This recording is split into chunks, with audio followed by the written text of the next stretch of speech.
So I was watching the X Zone TV channel last night when I was abducted by aliens, and they kept repeating to me over and over again, simultv.com, simultv.com. What's simultv.com? That's what I asked them. They had it written on the side of their UFO. How do you spell that? UFO. No, I mean simultv.com. simultv.com. simultv.com. Right. simultv.com. Interesting that you were abducted by aliens in a simultv.com UFO last night. Oh, yeah? Yeah. Now that you mention it, I remember now last night I was awakened from a deep sleep. My great-grandmother was standing there. She said she'd come from the hereafter to tell me about simultv.com. She even spelled it out for me. simultv.com, sonny boy. simultv.com. simultv.com, sonny boy. Wow. Yeah. Guys, you'll never guess what my psychic guru just told me. simultv.com. Exactly. Are you guys psychic too? Of course. We all know about simultv.com. simultv.com.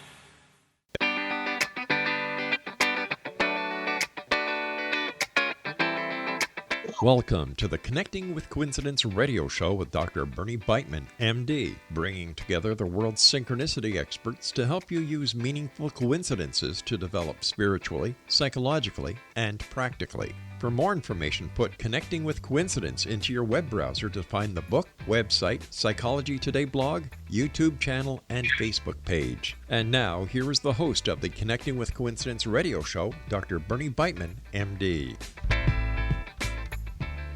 Yes. Welcome to CC with BB, Connecting with Coincidence, with your host, Dr. Bernie Beitman, MD, and that's me. Now, look up into the sky some night, someday, anytime. There is a mystery coincidence up there. The sun and the moon are 93 million miles apart, and yet appear to us on Earth to be the same size. Their diameters are directly proportional to their distances from the Earth. Remember the solar eclipse. The moon passes in front of the sun, blocking the light, making daytime into night.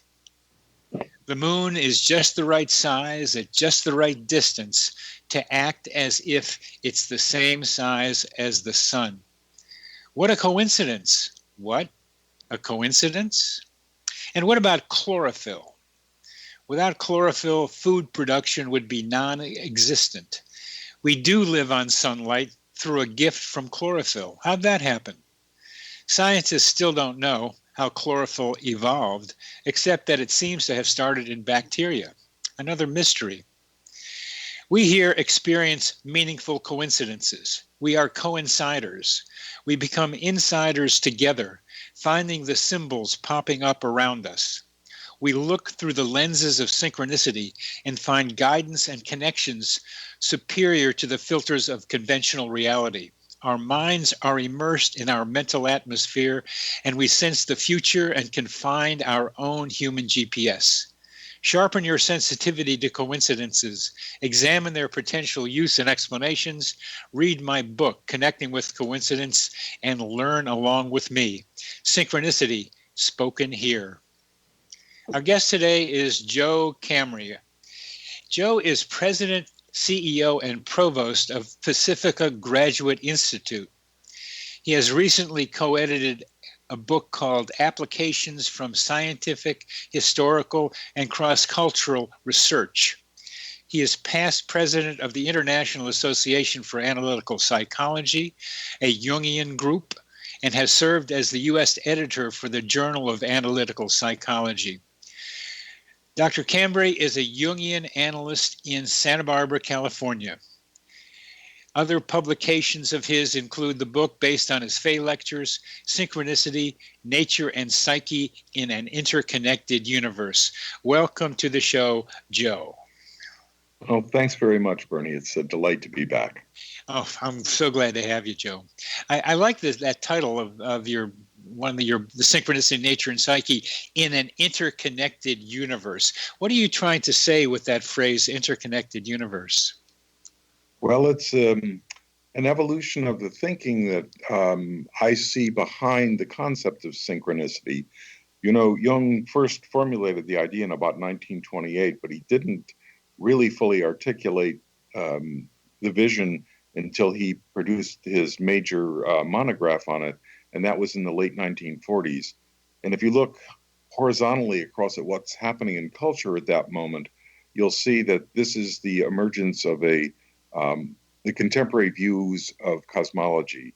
The Big Bang Theory dates from exactly that period.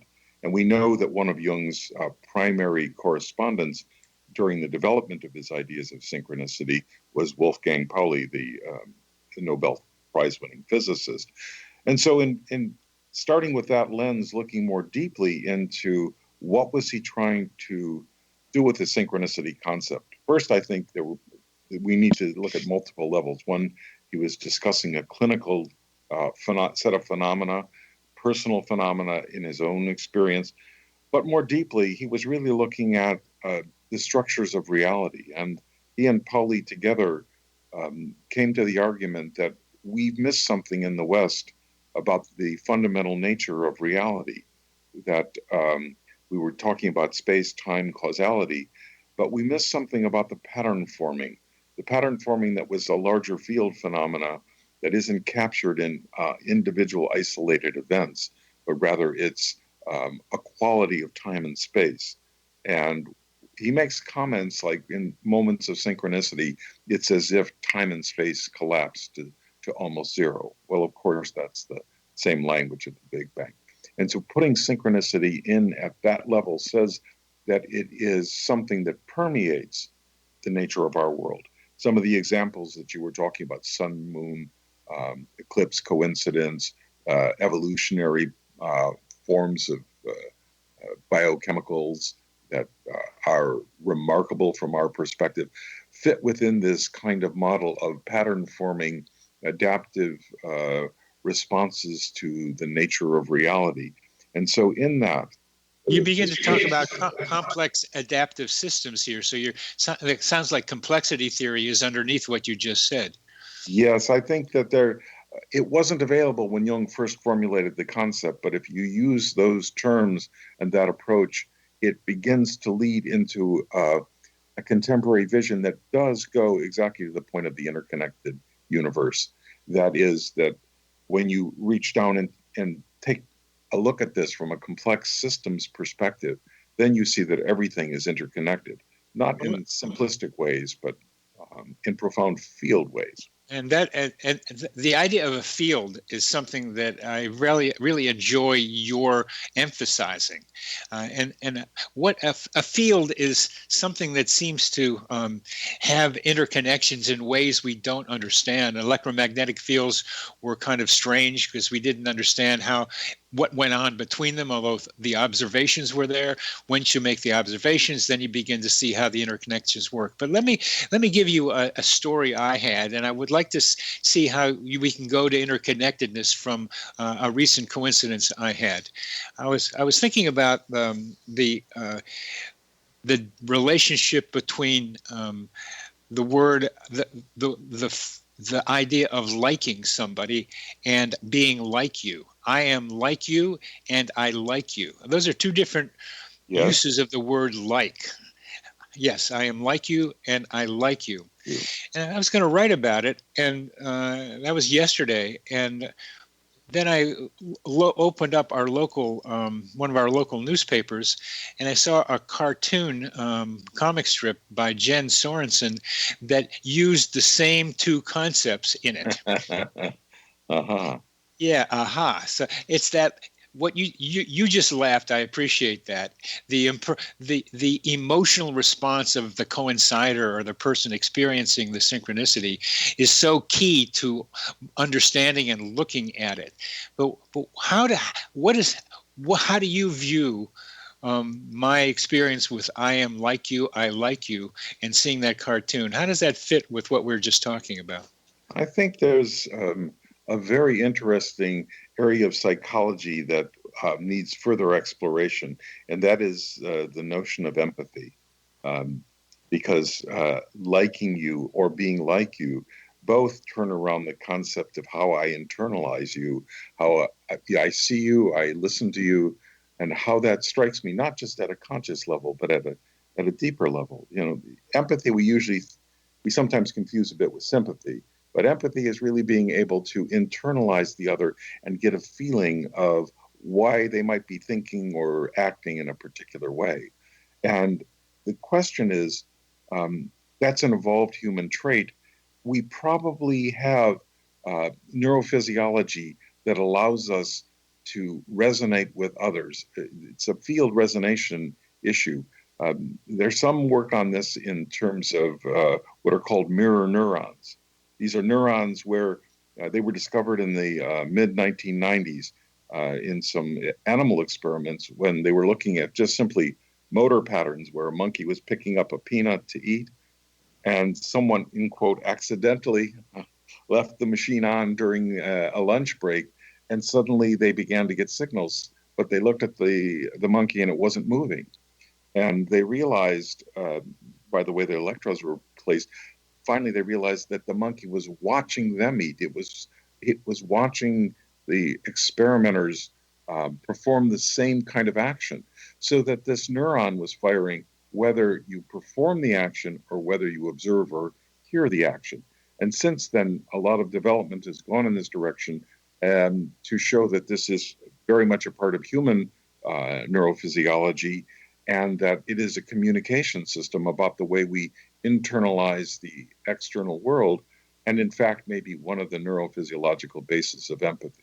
So that feeling is when I told the story I was bringing up is brought up empathy from you, and I was asking you about fields, and what I was wondering about with fields, not that what empathy and synchronicity are more related. I think we could get to that, but here I was thinking something that someone else had been thinking and ran across it on the same day that I was thinking about it. And there's a field there somehow. And I think that's part of what what I'm asking you about is, how does that field work? We're coming to the end of this segment, but there's an interconnectedness between that comic book writer or that comic strip person and me in some way, and that interconnection is something that I would like to be able to continue discussing in our next segment, because when you talk about fields, and I've seen you talk about it, I think you're really onto something. You are listening to Connecting with Coincidence with your host, Dr. Bernie Beitman, MD, on the X-Zone Broadcast Network, and our guest is Joe Cambray, and we are talking about fields.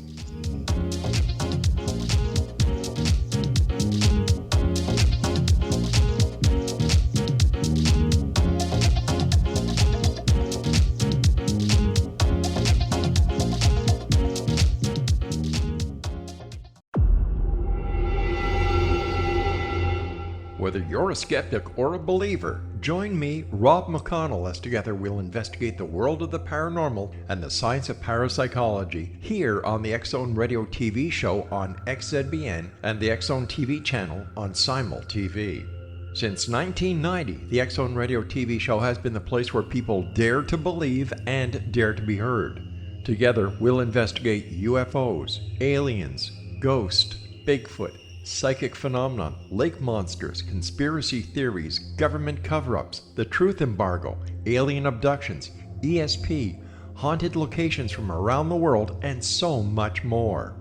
With over 28 years of broadcasting and more than 4,500 individual guests, the X-Zone is truly a place where fact is fiction and fiction is reality, as evidenced by the credibility, integrity, and professionalism of the guests that we bring to our international audience. If you have seen a UFO, had a close encounter, seen a ghost, Bigfoot, lake monster, or a story that you would like to share or have investigated, contact me, Rob McConnell, by sending me your email to xzone@xzoneradiotv.com, or you can call toll-free 1-800-610-7035, extension 143, and on Skype, X-Zone Radio TV. For more information on the X-Zone Radio TV show with yours truly, Rob McConnell, visit www.xzoneradiotv.com or www.xzonetvchannel.com or simultv.com and xzbn.net. Until next we meet here in the X Zone from our broadcast center and studios in Hamilton, Ontario, Canada, always remember, X Zone Nation, keep your eyes to the sky and your heart in the light.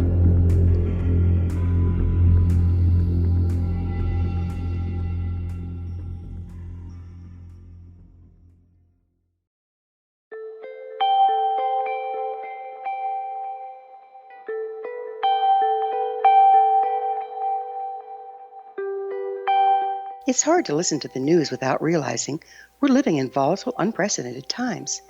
Yet never has there been such an opportunity to transform the human condition. As old structures fail, where can we find the guidance to co-create a better way? Find Your Path Home is an ever-evolving, leading-edge information, education, and healing resource center designed to support and guide you on your path to unity and enlightenment. Based on sound principles employed by shamans worldwide, we provide techniques that can support you through the current transitions, offering online shamanic classes, international long-distance shamanic healing sessions, complimentary Mission Evolution radio episodes and Stairway to Heaven TV vignettes, seminars, retreats, and much more. All of this can be found on findyourpathhome.com.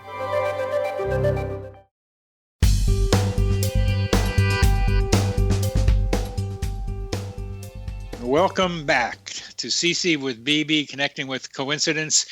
I'm your host, Dr. Bernie Beitman, MD, and we are talking with Joe Cambray about fields.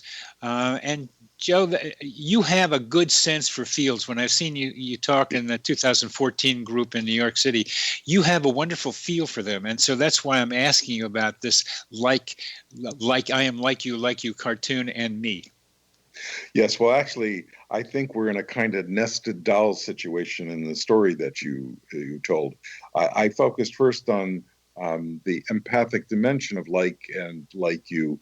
And I think when we enter into those kinds of fields, when we begin to open up, that creates a larger opening into other fields that we may be immersed in that we have tended to.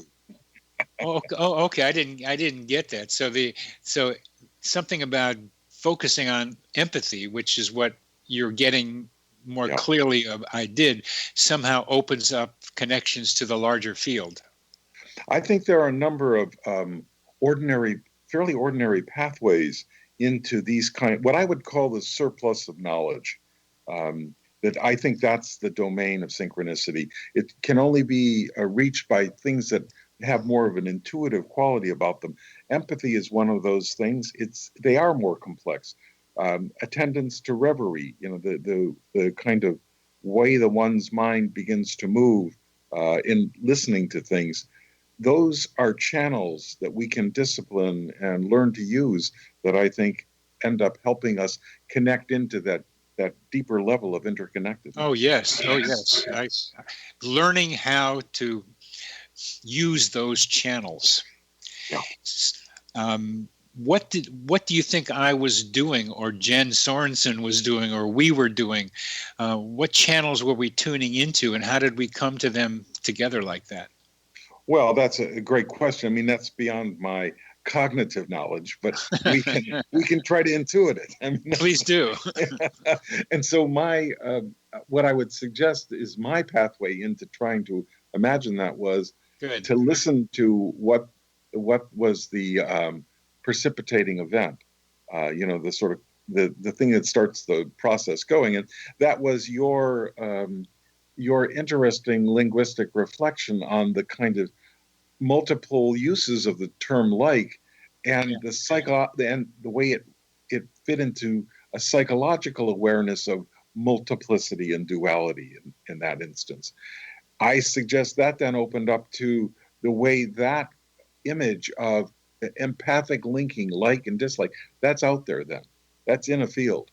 And for those who are tuning into that, it isn't yours, it isn't the cartoonist's. It's something that is in the field. And those who pick it up will often, this is why scientific discoveries often happen at 4 or 5 labs simultaneously, even though they're not in connection sometimes. Yes. Okay, good. Very good. I'd think about it that way. That simultaneous discovery thing is really important, and it's a fact of scientific and other discoveries. It happens in the arts as well, in cartoons. That idea suggests a field of knowledge that can be tuned into, that is continually evolving, that each of us can find a way into. So when people think of some great idea, they better look it up on the internet, because someone probably has thought about it already. Absolutely. Or that it's emerging in culture, and the emergence is not the property of one individual. We've had a fantasy of the individual genius. Yes, we have. But if you really read those more current biographies that are coming out, they really point to the fact that these people were all embedded in a network of other connections and ideas and other people they were in discourse with.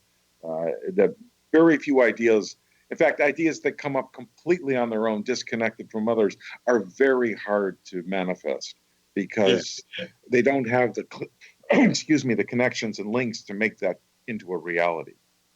Do you know that there's a group called the Serendipity Society, forming primarily in Europe? It's focused on serendipity, which is very much related to synchronicity to me, at least sometimes. And one of their favorite stories is Alexander Fleming and penicillin, which you write about so well in one of your books, that there was much more going on in the way you wrote about it. There was a field of knowledge being evolved, of which Fleming and all the other people that were involved with it seemed to participate in. Yes, Stuart Kaufman, one of the theorists at the Santa Fe Institute, has been pushing on this more recently and looking at the way innovations unfold. And there's a group in Italy around Vittorio Lorenzo at the Sapienza University, who are looking at the way cultures evolve ideas. And they have the idea of the adjacent possible and the far possible. The adjacent possible is like the next room we can walk into. For example, think of a dreamer. And I've had this myself, where I have a dream where I find a new room in my house, and I go, I'd never known that room was there. It's a secret door or whatever it is. Those are usually capturing symbolically the sense that one's entering into a new space psychologically, and there's often the moment of discovery that's around that. That's the adjacent possible. That would be an imaging of that.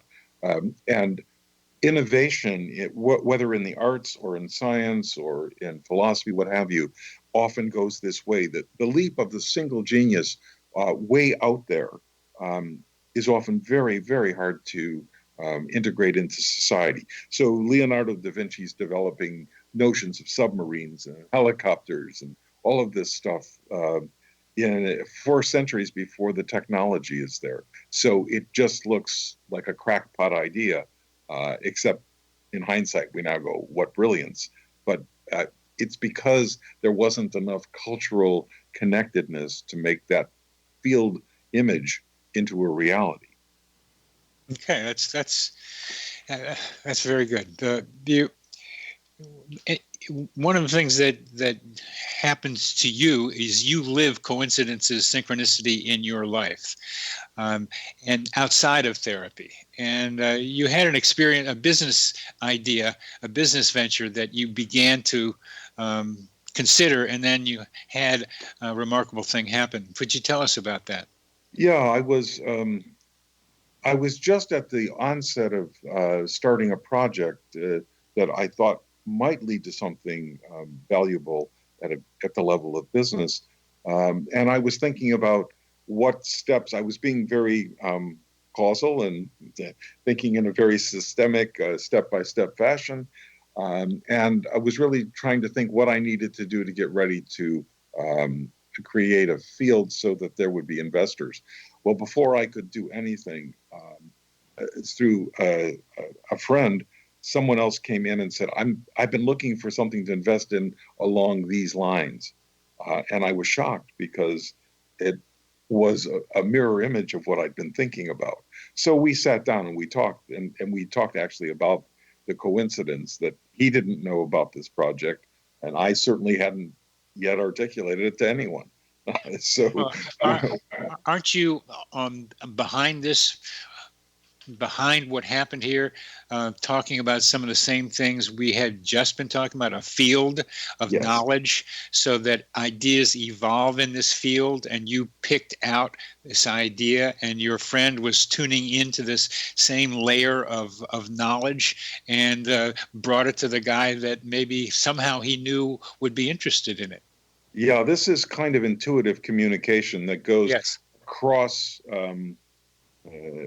friends into networks. There's some very strange sociological research that I've occasionally bumped into. One about weight gain and loss that I saw, where the researchers were looking at the network of friends, trying to correlate your own weight gain and loss to your friends, because those are the people you probably eat with the most often and so forth. And there should be some reflection there. Well, the correlations were rather low. And then someone looked out at the friends, the second degree effect, and there, lo and behold, a correlation came up. That there was a communication that seemed to go on between the friends of friends. There's an intermediary there that was more powerful than the direct interaction. Nobody could explain it. Go out to the third level, the friends of friends, and it washes out. And I must admit, as a therapist, I've had a lot of experiences clinically that have reflected something similar to that. Yeah, this social network phenomenon that's been looked at in depression and alcohol use and a lot of other things. Yeah, they can describe it, but they can't explain it, particularly that when it's the second order person that's involved that there's no direct contact with. As I listen to your mind operate, Joe, I'm most fascinated by your sense of field. We're coming near the end of this, but what do you mean by a field? Well, yeah, it's invisible, number one. It's not tangible. It can't be grasped. So I think that's part of why we wrestle with it. I think that the 19th century's articulation of the unconscious came out of field theory, but it wasn't directly linked. And so this is something, the human psychological field and our interaction with the world is something that we're on the cusp of describing now. Right. And I'm going to interrupt you here because we're coming to the end, because I want to be able to get back. We're back and forth describing this field with examples and then more description. You're listening to Connecting with Coincidence with your host, Dr. Bernie Beitman, MD. That is me on the X-Zone Broadcast Network. And our guest is Dr. Joe Cambray, Jungian analyst in Santa Barbara, and we're fielding the field.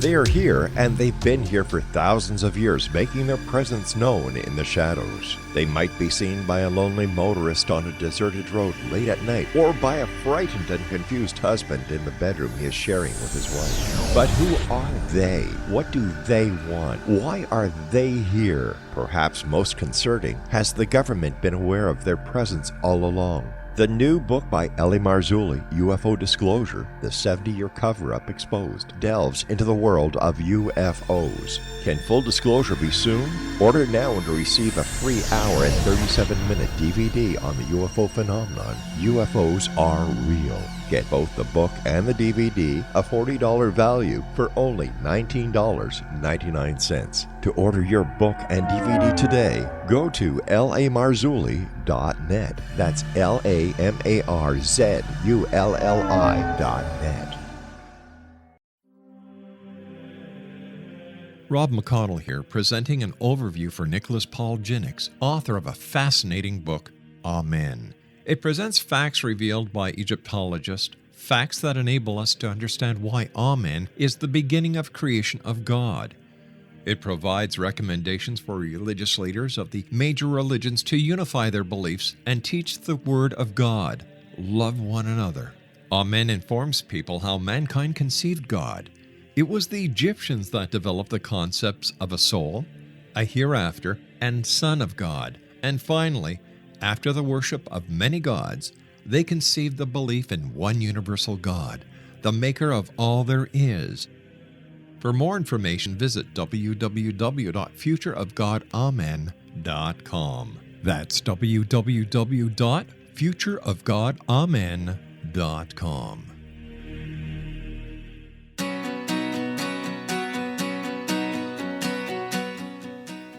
Welcome back to CC with BB, Connecting with Coincidence. I'm your host, Dr. Bernie Beitman, MD, and we are talking with Joe Cambray about fields. And we don't mean a baseball field. We don't mean a football field. We mean something that is more abstract, which Joe says you can't sense. But I think sometimes I can sense what I would call energy fields. Yeah. I can feel energy between me and my patients sometimes. Mm-hmm. I can feel the flow of that. Someday there may be a way of measuring that interconnection between patient and therapist, where we can see the ebb and flow of that energy, that we have to recognize someday that we are energy beings and that we transmit energy between us. Now, I can think about that in proximity when I'm with somebody, but the fields that I think you're talking about are when two people are not in the same room. Right. And that's what I'm asking you to tell us about your experience, because I know you have a good feeling for this because I've seen you talk about that at that New York conference in 2014. Yes. Well, I think these fields are most easily observed in a dyadic relationship because that's just closer to our ordinary waking consciousness. But that doesn't mean that it doesn't have broader effects. I mean, the whole notion of a field is that it's not local. You can't reduce it to one single location. It's more distributed and spread out. That many elements carry it, whatever the field is. So let's take a human energy field or a psychological field, a mind field, if you will, mm-hmm. that probably has to do with images at some level. Images that are not held in my mind or your mind, but are held in the interactions between us. And that can happen at the interpersonal level. It can also happen at the sociological level, that there's a collective dimension. In fact, What I'm talking about, the adjacent possible, when we think about that in terms of invention in society, I think we're looking at images that are in the collective pre-conscious. That's a term I started to use. The collective. Oh, that's good. Instead of collective conscious or unconscious, it's pre-conscious. That's good. That's good. That adjacent window or adjacent room. Yeah. Yeah. So that. These are things that emerge out of our collective activity. Many of us are working on synchronicity now. So some of what's happening in terms of our redefinition, the use of a field and so forth, is because the very notion of the field is becoming something. We have physical examples that start in the 19th century, and we become more and more refined in our capacities to observe and measure and begin to notice when fields were there. At first, there was no observable way to really talk about electric and magnetic phenomena. It was kind of invisible magic that was happening. Yeah. Gradually, the fields were articulated. Well, in homology to that, I think in the present world, we're just at the cusp of being able to articulate something about the human interactive field. And all of this, what seems like what we call anomalous phenomena, point to a baseline level of where this is there all the time. Only it's like during an eclipse, to go back to your original image, in an eclipse, one of the things that's extraordinary is not only the black, disk that you can see, but the stars come out. And the reality is, of course, those stars have always been there. They're there all day long. It's only when the sun is blotted out that you get to see what's in the background. Well, if the sun is like consciousness, then the background stars are there all the time, and so are these collective phenomena. It's like great metaphor, Joe. Very good. Very good. And you're talking about evolution of consciousness, evolution of our understanding of where we are. Is our culture becoming more open to recognizing and acknowledging synchronicities? If so, why? Yeah, that's a great question. I mean, more and more I'm seeing literature or artwork or philosophical statements that move in this direction. For example, one of the areas that I find very curious is the development of interest in systems of divination. And these are being done by scholars who don't take it as simply fortune telling or guessing the future or something like that, but they're looking at them as systems of knowledge that have helped focus consciousness and guide even political actions over millennia.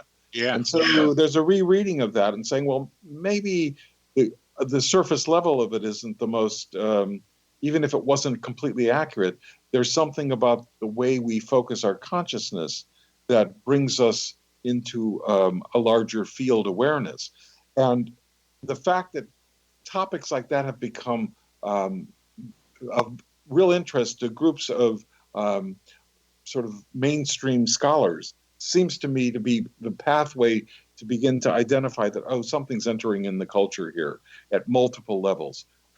Certainly there's a lot more reporting of this. I think the internet is facilitating this. There's so much more possibilities that people can see. They can put things together and go, oh my goodness, there was a connection here that was invisible. Big data, that's what we do with it. So the fact that our minds are being influenced by something like the construction of the internet, and it's opening us up into connections that were normally outside of our ego conscious awareness.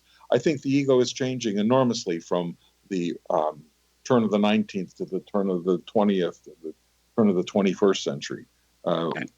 What's the ordinary mind is really undergoing complete change. Complete change, and that change is taking place in recognizing our interconnections with the internet is making us see that we are part of a bigger mind.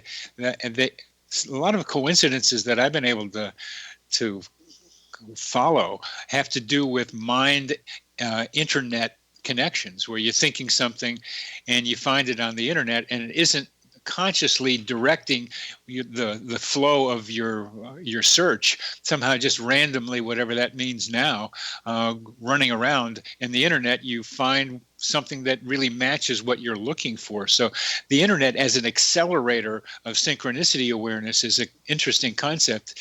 I also add, for a paper that I can't find, that societies in the midst of major change also see more parapsychological events. It's kind of like with synchronicity for an individual. When things are in flux, when there's major transitions, great need, high emotion, you're going to experience more synchronicities. And I think that's another reason why we may be seeing more synchronicities being reported and experienced. Yeah, that's well put. I think that's correct. Often those changes come with a feeling of disruption, and often they're traumatic to the people who are going through that. I think that's, and I've looked clinically at this phenomena, the way traumatized victims often end up communicating unconsciously through synchronistic phenomena. It's as if their psyches are saying, I don't know how to talk about this, but here's what it feels like. And boom, you have these coincidences happen. At a cultural and sociological level, for example, there's been some fairly clear tracking between in the Jewish community the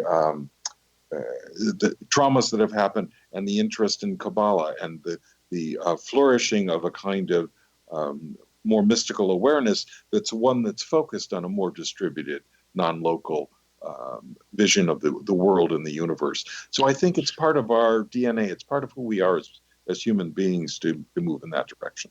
And you can get to this field of everyone in a lot of different ways, but the proximal way of doing it is recognizing that when two people get into a relationship, a third entity is formed. And that third entity begins to have some characteristics of its own. Shared images is one of them, as you've mentioned. This I call it 0 equals 2, that the 0 represents the two people coming together and losing each of their identities and becoming a new identity, and the 2 is the separation. And that 0 equals 2 in good relationship tends to mean that we're together, but also we have our separateness, because that connectedness, that new entity that's made up of the two people is a new entity, and it's something that gets fed to with their own individual identities. Yeah, so I think what, from a sort of more analytic perspective, what you're saying is what we observe in terms of when there's an unconscious to unconscious connection, that bond is larger, and it's larger than either individual, and it can become a source of real creativity. It can be a source of difficulties, but oftentimes if you enter into a reflective understanding of it, it really opens things up for us. It really does. How about in non-analytical? How about outside the therapeutic relationship? What about how that applies to people in relationships? Well, I think anytime there's an intensification of emotional connectedness, it starts to activate the field. I mean, one of the things that it's pretty clear to me in talking about field phenomena is that our emotions, the mobilization of our affects, brings energy to that field. We feel it biologically, somatically in our bodies, but I think we also resonate with it psychologically. And there is an interaction at the level of the internet. This is not my own. I'm sorry, but we can go to the internet when we finish. We're getting to the end of this, but the emotion is so very important. You're listening to Connecting with Coincidence. I'm your host, Dr. Bernie Beitman, MD, on the X Zone Broadcast Network, and our guest is Joe Cambray.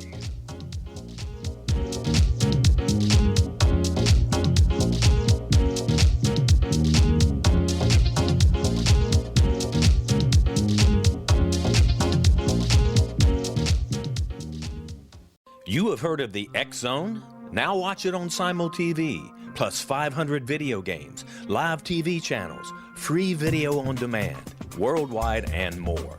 Does this sound like tomorrow's television? Well, it is, but you can have it today, right now. It is Simul TV.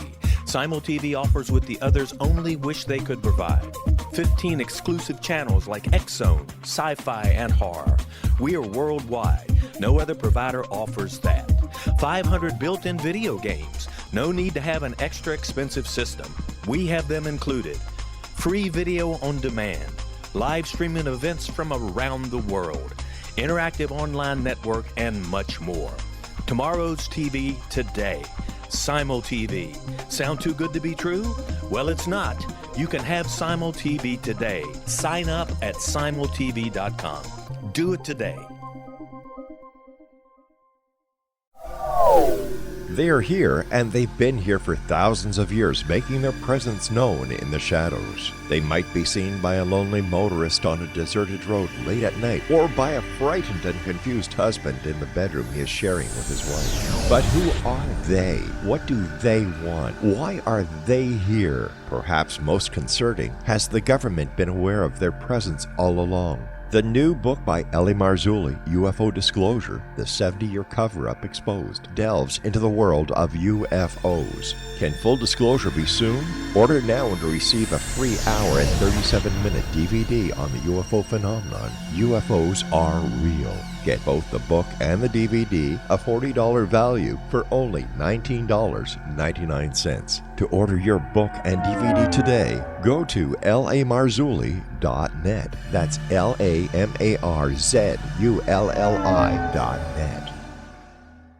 So I was watching the X Zone TV channel last night when I was abducted by aliens, and they kept repeating to me over and over again, simultv.com, simultv.com. What's simultv.com? That's what I asked them. They had it written on the side of their UFO. How do you spell that? UFO. No, I mean simultv.com. simultv.com. simultv.com. Right. SIMULTV.com. Interesting that you were abducted by aliens in a SimulTV.com UFO last night. Oh, yeah? Yeah. Now that you mention it, I remember now last night I was awakened from a deep sleep. My great-grandmother was standing there. She said she'd come from the hereafter to tell me about SimulTV.com. She even spelled it out for me. SIMULTV.com, sonny boy. SIMULTV.com. SIMULTV.com, sonny boy. Wow. Yeah. Guys, you'll never guess what my psychic guru just told me. SIMULTV.com. Exactly. Are you guys psychic too? Of course. We all know about SimulTV.com. SIMULTV.com.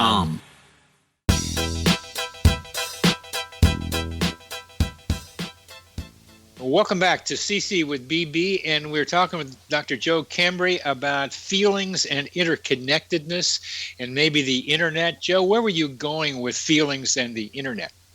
Well, some research that I did a little while ago with a number of therapists about using Skype to do psychotherapy, and the way during psychotherapy sessions on Skype, when emotions get charged and really coming up, oftentimes that's the moment of disruption of the internet field. There, literally the signal breaks up, things pixelate, voices get lost, and sometimes you have to reconnect.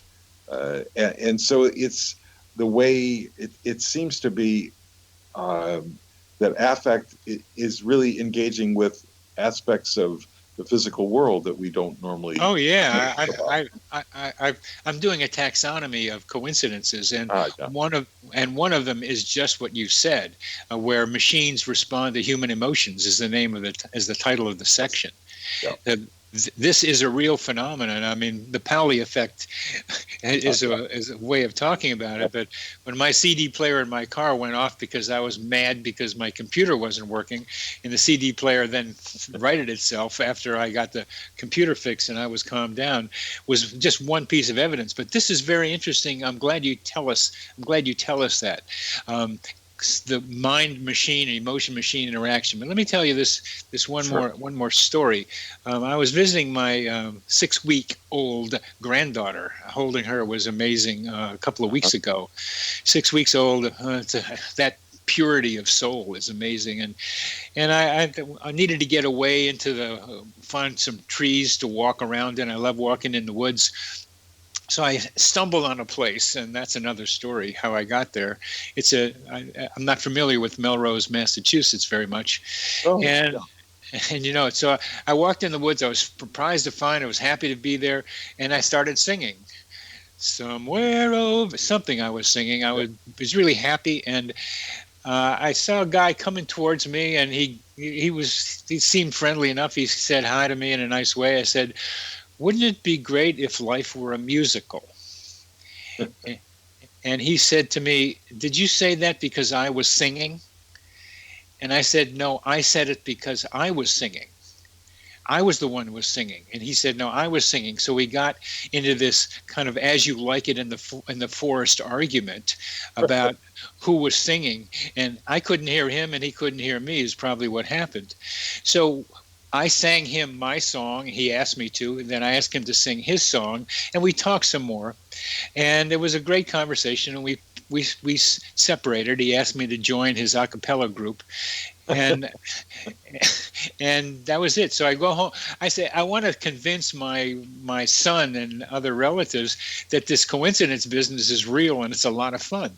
So I go home to my son's house, and I tell him this story, and he interrupts me, and he said, "This guy have a short beard and wore glasses, and was the name of the a cappella group something beginning with blue?" I said, "Yes, he knows the guy." Yeah. Small world. Small world. Yeah. Small world sometimes is right, but this had a few more little twists in it. Oh yeah. That we were singing was one of them.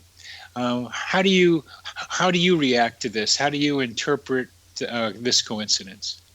Yeah, that's fascinating. I mean, I said small world thinking of the work of Stephen Strogatz, the mathematician, because he's looking at phenomena of interconnectedness. That we're suddenly linked in ways that are on the surface astonishing. And clearly that was something that was there. It feels to me there's something of the forest. I'm interested in forests and the interconnectedness of what goes on underground, the rhizomatic links, and I think there are places. You used, Shakespeare, the use of coincidence for comedy. Yeah. And I think what you're doing is you're building an image of what you were in this emotional relationship with your grandchild, and really resonant with that. And that was the joy in that feeling. In that moment feels very personal. And here's somebody else experiencing joy in nature in a different way, but also that feels very personal. And I think the kind of sense of competition over who was singing was whose joy is this? It's mine. And when you transcended that, then the deeper field opens up. That's often we come at it with our egos and we think, wait a minute, this is mine. Don't take it away from me. What about that? The both of us were singing, and that doesn't happen. I don't run into people who are singing. I go to the woods a lot, and that we even started talking with each other. And I said something as silly sounding as, "Wouldn't it be great if life were a musical?" And I really like that idea. That if we would sing to each other, there'd be a lot of fun. Yeah, I mean, there was something that transformed that encounter around that. It seemed to me that the musical was the musical comedic aspects of life. All that feeling was already in the field, and the two of you were drawn. It's so curious whom we meet. This is the notion of kairos. Why just that person at just that moment? Yeah. That it's something larger that we're in. We're in a forest, a musical forest in that moment, and there isn't something enchanted in your story. And I'm using old language from folk culture and so forth. Yeah. But I think it points to something. It does. It is enchanted in the way that people used to think of it as being. The old fairy tales tell truth. Yes. It's the way it can be, the way you can get to be, the way a place you can find to be in. It's really more fun than the one that we tend to do regular reality in. Yeah. Well, that is life as a musical then. I mean, there is a transformation there that is an alternate reality. It's an adjacent possible that you're momentarily stepping in. Yes. Our imaginations seem to be geared towards this, and I'd say it even's what drives us to evolve as a species. How do you mean it drives us to evolve as a species? Because I think that's true. Yeah, well, the creation of these products, we can dismiss them at the individual experiential level, but when you start to look at the sum total of them, and I think that's what you're after here, you begin to see that these shape life directions. Williams James started to talk about this a century ago or more. He was talking about the way in which there were forces that caused us to orient towards this or to that, and we were never quite aware of them. They were on the margins of consciousness, and yet they influenced the directions. And he used the magnetic field as a metaphor at the time because he was studying field theory. And he got that our emotions are engaging with the field that we're in, that they're not just simply localized within one person's psychology. Yeah, we have about 3 minutes left, Joe, and I'm just very excited and intrigued by what I feel is in your heart as well as in your mind about field theory and emotion. I mean, you're putting together you personally, heart, emotion, and mind field.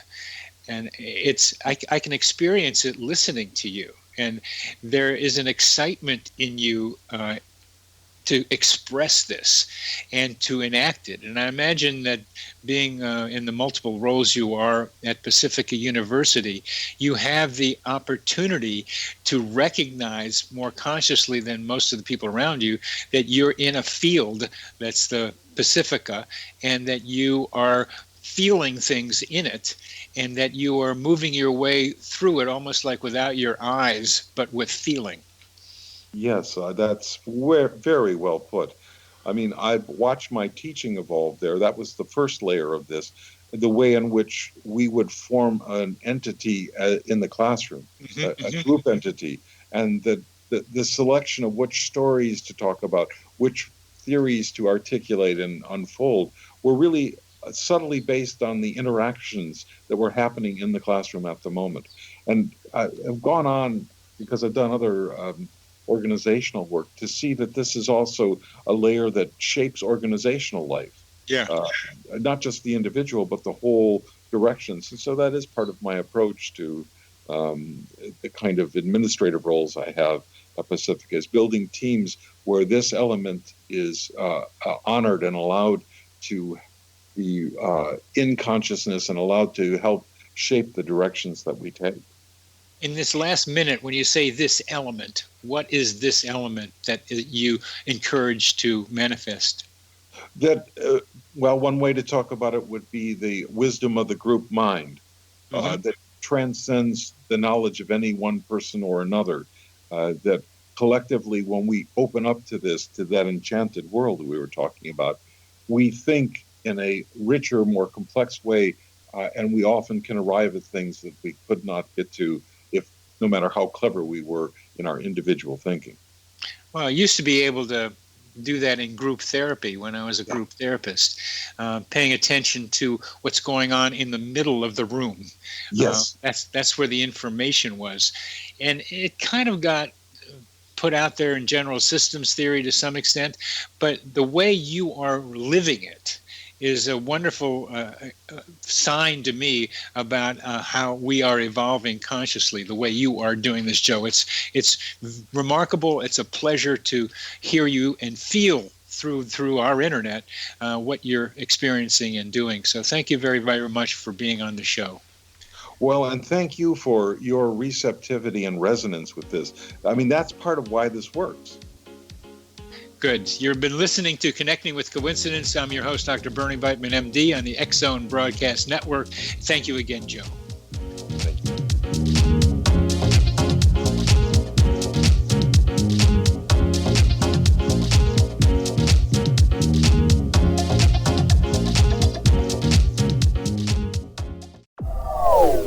They are here, and they've been here for thousands of years, making their presence known in the shadows. They might be seen by a lonely motorist on a deserted road late at night, or by a frightened and confused husband in the bedroom he is sharing with his wife. But who are they? What do they want? Why are they here? Perhaps most concerning, has the government been aware of their presence all along? The new book by L.A. Marzulli, UFO Disclosure, the 70-year cover-up exposed, delves into the world of UFOs. Can full disclosure be soon? Order now and receive a free hour and 37-minute DVD on the UFO phenomenon. UFOs are real. Get both the book and the DVD, a $40 value, for only $19.99. To order your book and DVD today, go to lamarzulli.net. That's LAMARZULLI.net. If you are looking for a safe, zero-calorie, natural option to the harmful artificial sweeteners on the market today, Just Like Sugar is what you're looking for. Just Like Sugar is a wonderful natural alternative for those health-conscious people who choose a calorie-restricted diet with a great, pure, sweet flavor that tastes just like sugar. Just Like Sugar is a great natural option for people suffering from diabetes and may be useful in restricted diet programs where standard sugars are not allowed and does not cause a laxative effect of some other sweeteners. Just Like Sugar comprises a perfect blend of chicory root fiber, natural calcium, natural vitamin C, and Just Like Sugar's sweetness comes from the natural flavors from the peel of the orange. Just Like Sugar is a natural alternative to harmful artificial sweeteners and will change the way that you believe all natural sweetener products taste. Just Like Sugar is available at your local Whole Foods markets, Wild Oats markets, Henry's, Sun Harvest, and many other fine natural food stores in the U.S., Canada, and worldwide. You have heard of the X-Zone? Now watch it on SimulTV, plus 500 video games, live TV channels, free video on demand, worldwide, and more. Does this sound like tomorrow's television? Well, it is, but you can have it today, right now. It is Simul TV. Simul TV offers what the others only wish they could provide. 15 exclusive channels like X-Zone, Sci-Fi, and Horror. We are worldwide. No other provider offers that. 500 built-in video games. No need to have an extra expensive system. We have them included. Free video on demand. Live streaming events from around the world. Interactive online network, and much more. Tomorrow's TV today. Simul TV. Sound too good to be true? Well, it's not. You can have Simul TV today. Sign up at simultv.com. Do it today.